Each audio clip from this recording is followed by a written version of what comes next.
Good afternoon. I was asked to speak a little about my grandfather, about his life, and a couple of the memories that I have of him. So, Kim Scott, you're awesome. But Coy Scott led a pretty amazing life.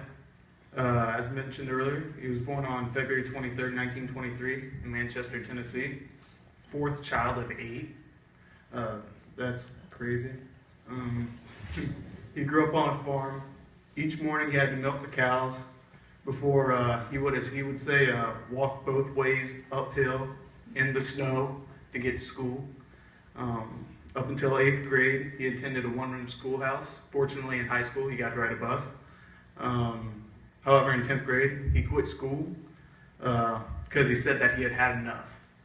And after which, he worked on a farm baling hay for 25 cents a day until one day he knocked over a quart of oil and got in trouble with his boss, following which Papa, my grandfather, Coy Scott, he told his boss that he had enough of that nonsense and that he was going back to school, which actually proved to be really crucial to the rest of the success in his life.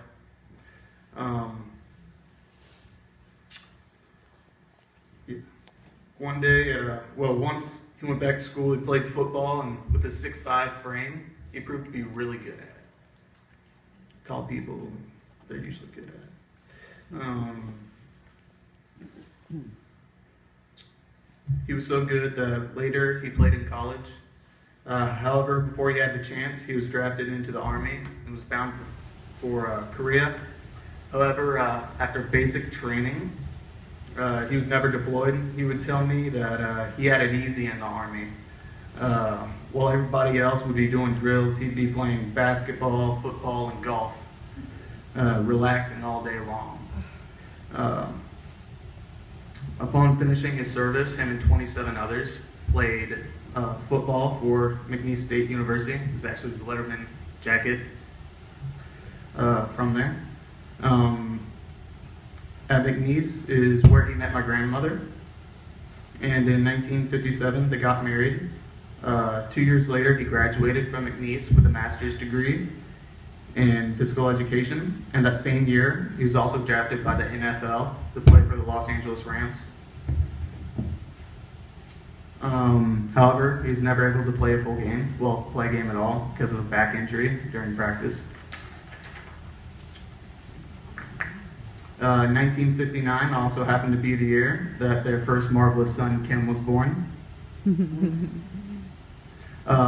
In the following years, he coached football and basketball, in addition to being a teacher and athletic director at Franklin High School in Franklin, Louisiana.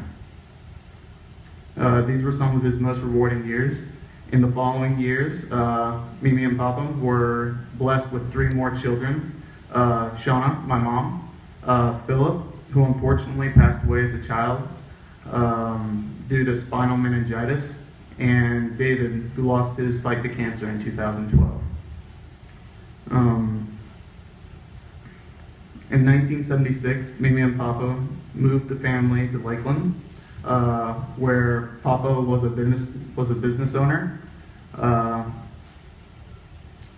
and held a 33 career in the cabinet industry, of which he retired in 2009.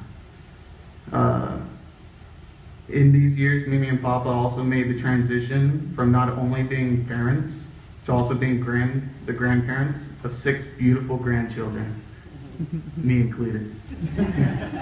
Yeah.